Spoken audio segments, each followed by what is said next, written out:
Doctor K G താര നേരത്തെയും തന്നെ ഇത്തരത്തിലുള്ള ശബ്ദം കേട്ടിട്ടുണ്ട്. നേരത്തെ പണ്ട് കോട്ടുളിയിൽ ഇങ്ങനെ ഒരു ശബ്ദം കേട്ടതായി പറയുന്നുണ്ട്. ഇപ്പോൾ അവിടെ പഞ്ചായത്ത് അംഗം പ്രധാനപ്പെട്ട ആളുകളൊക്കെ പറയുന്നത് പോലെ അവർക്ക് ആ മേഖലയിലുള്ള ആളുകൾക്ക് മുൻപും ഇത്തരത്തിലുള്ള അനുഭവങ്ങൾ ഉണ്ടായിട്ടുണ്ട് എന്നുള്ളതാണ്.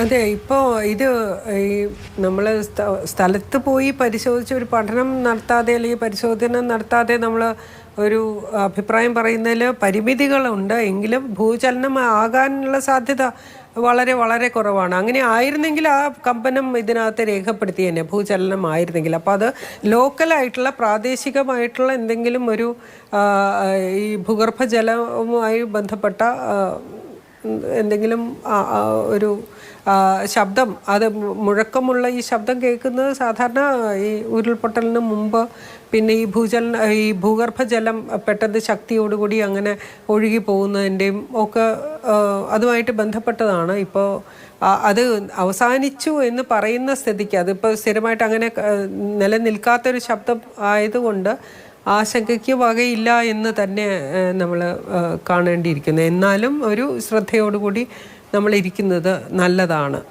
കരുതലോടുകൂടി ഇരിക്കുക എന്നുള്ളത് മാത്രമേ അതാത് ജില്ലാ കളക്ടറേറ്റുകളുടെ ഒരു തീരുമാനം, അവരാണല്ലോ ജില്ലാ ദുരന്ത നിവാരണ അതോറിറ്റികൾ. അപ്പോൾ അവരുടെ ഒരു തീരുമാനത്തിനനുസരിച്ച് മാത്രമേ തുടർ നടപടികൾ ചെയ്യാൻ സാധിക്കുള്ളൂ. അത് വ്യക്തിപരമായിട്ടുള്ള ഒരാളുടെ അഭിപ്രായം അനുസരിച്ച് നമുക്ക് ചെയ്യാൻ പറ്റുന്ന ഒരു കാര്യമല്ല. അപ്പോൾ അതുകൊണ്ട് അത് ജില്ലാ കളക്ടറേറ്റിൻ്റെ റവന്യൂ ഉദ്യോഗസ്ഥരുടെ ഒരു നിർദ്ദേശങ്ങൾക്കായിട്ട് നമ്മൾ ദയവായിട്ട് ഈ മീഡിയയിൽ കൂടി എന്തായാലും അറിയിപ്പ് വരും. അപ്പോൾ അതൊന്ന് ശ്രദ്ധയായിരിക്കുക എന്നുള്ളത് മാത്രമേ സ്ഥിരീകരിക്കാം.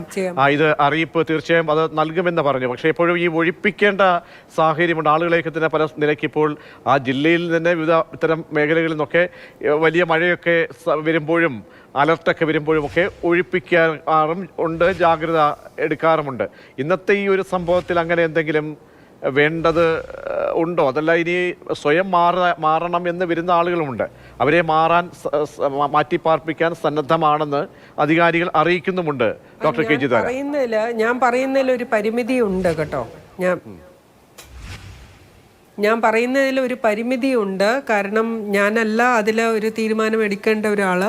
അവിടെ ജില്ലാ ദുരന്ത നിവാരണ അതോറിറ്റി എന്നുള്ള രീതിയിൽ കളക്ടറേറ്റിലെ ഒരു തീരുമാനം, അതാണ് ജില്ലാ ദുരന്ത നിവാരണ അതോറിറ്റിയുടെ തീരുമാനപ്രകാരം അവരെ അറിയിക്കുന്ന പ്രകാരം നമ്മൾ നടപടികൾ എടുക്കുക എന്നുള്ളതാണ് അതിൻ്റെ ശരിയായ രീതി.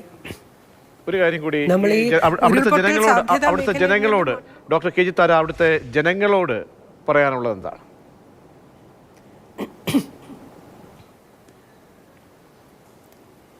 ഇപ്പോഴത്തെ സ്ഥിതിയിൽ ഭൂകമ്പ സാധ്യത നമ്മൾ കാണുന്നില്ല. കാരണം അത് ഭൂകമ്പ മാപിനിയിൽ രേഖപ്പെടുത്താത്ത ചലനമായതുകൊണ്ട്, പിന്നെ അത് തുടർ ചലനമായിട്ടോ അല്ലെങ്കിൽ തുടർ ശബ്ദമായിട്ടോ കേൾക്കാത്ത സ്ഥിതിക്ക് ആശങ്കപ്പെടേണ്ടതില്ല എന്ന് തന്നെ കാണാം. എങ്കിലും ശ്രദ്ധയോടുകൂടി ഇരിക്കുക എന്നുള്ളത് മാത്രമേ ഇപ്പോൾ ഈ ഔദ്യോഗികമായ അറിയിപ്പ് കിട്ടുന്നത് വരെ ഇപ്പോൾ നമുക്കത് മാത്രമേ ചെയ്യാൻ സാധിക്കുന്നുള്ളൂ. പിന്നെ നമ്മൾ ഈ ഇത്തരം അപകട സാധ്യതാ മേഖലയിൽ നിന്നൊന്നും മാറി നിൽക്കുക എന്നുള്ള. തീർച്ചയായും അങ്ങനെ വളരെ നന്ദി ഡോക്ടർ കെ ജി താര. ഈ വിഷയവുമായി ബന്ധപ്പെട്ട് പരിമിതമായ, കാരണം നമുക്കൊരു സ്ഥിരീകരണം വന്നിട്ടില്ല എങ്കിൽ കൂടിയും അവിദഗ്ധമായിട്ടുള്ള വിലയിരുത്തൽ നൽകിയതിന് ആളുകൾ